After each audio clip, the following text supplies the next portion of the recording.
చిన్న ప్రార్థన చేసుకుందామని అందరూ తలలో వచ్చినట్లయితే ప్రార్థించాం.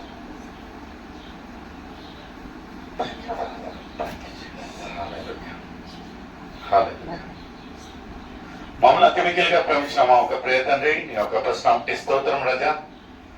ఇద్దరు ముగ్గురు నా నామ చెవుల మధ్య ఉంటున్నారేవా, నీకు వేలాది స్తోత్రం.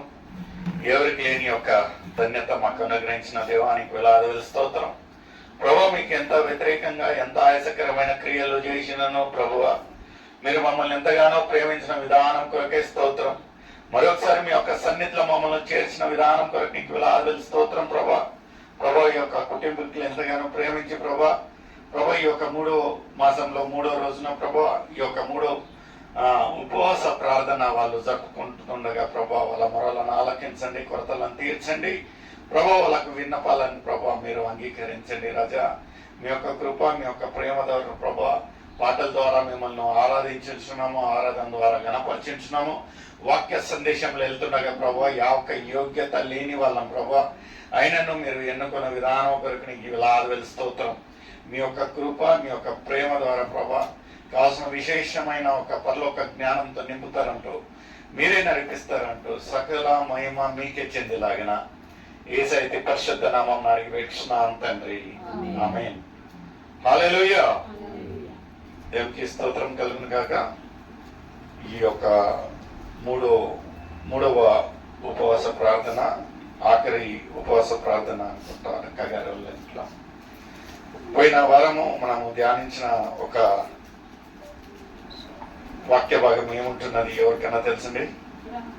ఎవరి గురించి అండి? అబ్రహాం గురించి.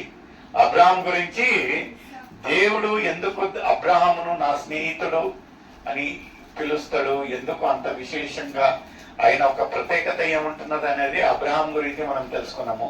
ఎందుకంటే ఆయన ఒక ఏకైక కుమారుడు. ఎవరైతే అబ్రహాం అంతగా ప్రేమిస్తా ఉన్నాడో ఆ ఒక కుమారుణ్ణి దేవుడు అడగంగానే అంతలో ఏ ఒక సందేహము లేకుండా అతను ఏం చేశాడంటే, ఉదయాన్నే బయలుదేరి దేవుడే చూసుకుంటాడు అనే ఒక విశ్వాసంతో అక్కడికి బలి ఇచ్చేదానికి వెళ్తాడు.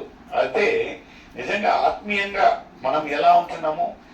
ఆలస్యంగా వెళ్తా ఉంటున్నామా? దేవునికి ఇచ్చే ఒక ప్రాముఖ్యత ఇస్తా ఉంటున్నామా? లేకపోతే దేవుని పైన ఒక విశ్వాసము, ఆఖరి క్షణం వరకు దేవుడు మనల్ని కాపాడతాడు అనే ఒక నిరీక్షణతో ఉంటున్నామా అనేది ఒక ప్రశ్నతో పోయిన వారం మనం ఒక ఉపవాస ప్రార్థనను ముగించామండి. ఈరోజు లూకా రాసిన సువార్త 5వ అధ్యాయము 1 నుంచి కొన్ని విషయాలను మనం తెలుసుకుందామండి. తీసిన వారు చదివి సహకరించండి. Book of Luke. జనసమూహము దేవుని వాక్యం వినుచు ఆయన మీద పడుచుండగా ఆయన గనేసరేతు సముద్ర తీరమున నిలిచి ఆ సరస్సు తీరమునున్న 2 దోణులను చూచెను. జాలరులు మొదటి వచనంలో ఏమంటా ఉంటున్నదండి? జనసమూహము. జనసమూహం అంటే దేవుని యొక్క మాటలను ఇష్టపడి దేవుని వెంబడించుతూ ఏ ఒక్క టైం అనేది చూసుకోకుండా దేవుని యొక్క మాటలు ఆ ఒక ఆకలితో ఆయనను వెంబడించుతా మనం చూస్తూ ఉంటున్నాము. ఒక సహవాసంలో గుంపుగా ఉండేది. మనం ఇంకా చూసినట్లయితే దేవుని యొక్క సహవాసంలో మనము చేరినప్పుడు మనకు ఏంటంటే కొన్నిసార్లు టైం అనే సెన్స్ ఉండదు, ఎక్కడ ఉన్నామనేది ఒక తెలియదు. ఈయనను వెంబడిస్తూ ఆయన మాటలు వింటూ ఎక్కడి వరకు వెళ్ళిపోయారంటే సముద్రము ఒక ఒడ్డున వాళ్ళు నిల్చొని ఉంటే ఎలా అయిపోయిందంటే ఆ ఒక క్రౌడ్, ఆ ఒక మల్టిట్యూడ్ అంటారు ఇంగ్లీష్ లో మీరు చూసినట్లయితే, ద మల్టిట్యూడ్ స్టార్టెడ్ గ్రోయింగ్. ఆయనను దొబ్బుకుంటూ దోచుకుంటూ ఉన్నట్లయితే యేసయ్యకు ఈ ఫెల్ట్ అన్సెక్యూర్డ్. ఆయన ఏం చేశాడంటే అందరికీ కనిపించేలాగున ఆయన ఒక సేఫ్ జోన్ లో ఉండాలని ఆయన ఒక కన్ను దృష్టికి ఏం కనిపించారంట, అక్కడున్న నించున్న ఒక 2 ఓడలు అక్కడ ఉన్నాయంట. ఆయన ఏం చేశారండి? ముందు చదవండి 2వ వచనం. జాలరులు వాటిలో నుండి దిగి తమ వలలు కడుగుచుండిరి. ఇక్కడ చూడండి, మనం గమనించాల్సిన విషయం ఏముంటున్నదంటే యేసయ్య మాటలను ఒక సమూహంగా అందరూ వచ్చి ఆయనను వెంబడిస్తూ వాళ్ళ యొక్క దిననిత్య పనిని త్యాగించి అక్కడికి వచ్చినట్లయితే ఈ యొక్క జాలరులు ఏం చేస్తా ఉన్నారంట, ఆయనదేదిలే ఇనేదన్నట్టుగా వీళ్ళ దిననిత్య పనులు వాళ్ళు చేసుకుంటా ఉన్నారు. వాళ్ళు ఏం చేస్తారంటే వాళ్ళ వలలను కడుగుచ్చు.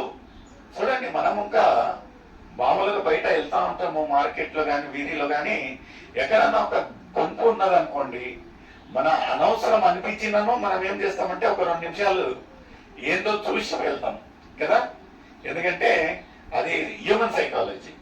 అయితే వీళ్ళు ఎవరైతే ఈ యొక్క జాలర్లు ఉన్నారో వాళ్ళు ఆయనతో మాకేం పను, మనం ఇంకా ఎన్నో మార్లు ఏమవుతాయంటే మనము దేవుని యొక్క సన్నిధిలో వచ్చినప్పుడు, ఇంత పెద్ద కూటాలలో వచ్చినప్పుడు ఏమున్నానో ఏం చేస్తామంటే మనకు ఆ ఒక కూటము, ఆ ఒక దైవ సేవకునికి సంబంధమే ఉండదు. మన లోకంలో మనం ఉంటాము. ఇక్కడ అన్ని మందిని దుబ్బుకొని దోచుకొని అక్కడ స్థలం లేకుండా అతను అక్కడ ఉన్న ఓడలో ఎక్కే ఒక పరిస్థితి వచ్చినను ఈ జాలర్లు మాత్రం వీళ్ళ పనులు వీళ్ళు చేస్తూ ఉన్నారంట. అక్కడ 3వ వచనంలో ఏముంటున్నది కొంచెం చదవండమ్మా. ఆయన ఆ దోణిలలో సీమోనుదైన ఒక దోణి ఎక్కి దరి నుండి కొంచెం త్రోయమని అతన్ని అడిగిరి. కూర్చుండి ఆ దోణిలో నుండి జన సమూహములకు బోధించుచుండెను. ఇక్కడ ఏం చేశాడంట, ఆ రెండిట్లలో ఒకటి ఓడను ఎన్నుకొని అందులో కూర్చున్నాడంట. కూర్చునేదే కాకుండా ఆ ఒక ఓడ యజమాని ఎవరున్నారండి? సీమోను. సీమోను ఉన్నట్లయితే ఆయనకి ఏమని చెప్పాడంట, నైనా దీన్ని కొంచెము, మనమైతే మన ఇంటి పనులు చేస్తా ఉంటాం కదండి, ఎవరన్నా ఏమన్నా పని చెప్పారనుకోండి మనం ఏమంటాము, నిర్లక్ష్యం చేస్తాం కదా. ఒక్కొక్కసారి ఏం చేస్తామంటే నైనా ఫస్ట్ నా పని అయిపోయిన తర్వాత ఇది చేస్తామని. అయితే ఈ యొక్క సీమోను ఎవరైతే రక్షణ పొందిన తర్వాత ఆ ఒక శిష్యుడిగా, ప్రియమైన శిష్యుడిగా అయినది ఎవరండి? సీమోను పేరేం పేరండి? పేతురు. ఎందుకంటే అప్పుడు సీమోను ఒక జాలరి, అతనికి దేవునికి యేసయ్యకు సంబంధమే లేదు. అయితే ఈయన దిననిత్యం పనిలో బిజీగా అంత పెద్ద సమూహంగా చూడకుండా ఏమైతే ఆ ఒక ఏం చేస్తా ఉన్నాడంటే ఆ ఒక వలను క్లీన్ చేసుకుంటా ఉంటే ఈయన ఒక మాట చెప్పాడంట. యేసయ్య ఏమన్నాడంటే అక్కడ నించొని కూర్చొని ఏం చేయాలంటే దీన్ని కొంచెము అటువైపు త్రోనైనా.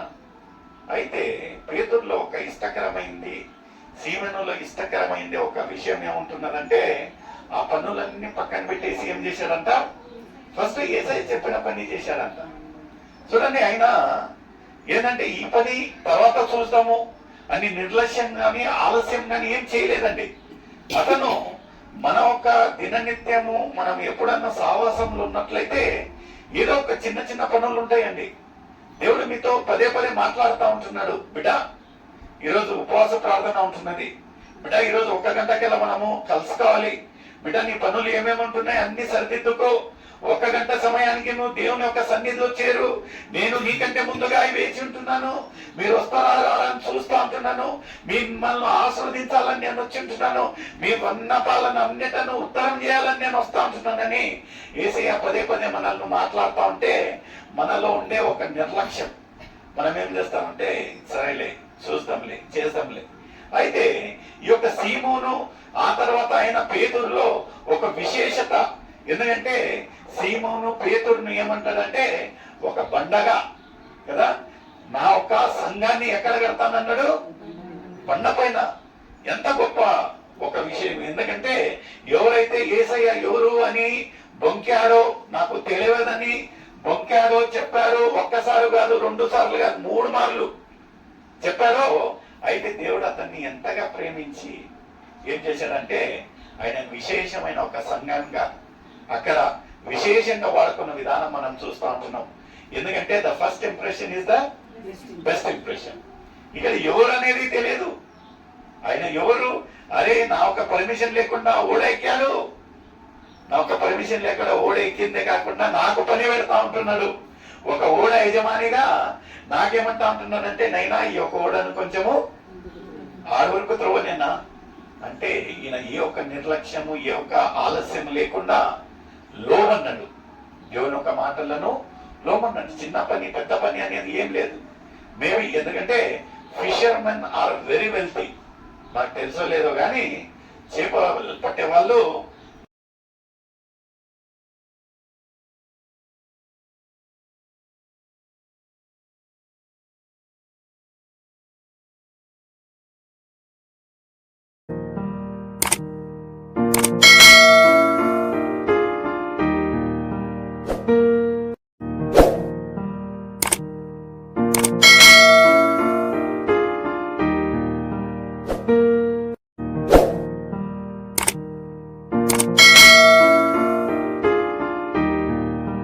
స్తోత్రం.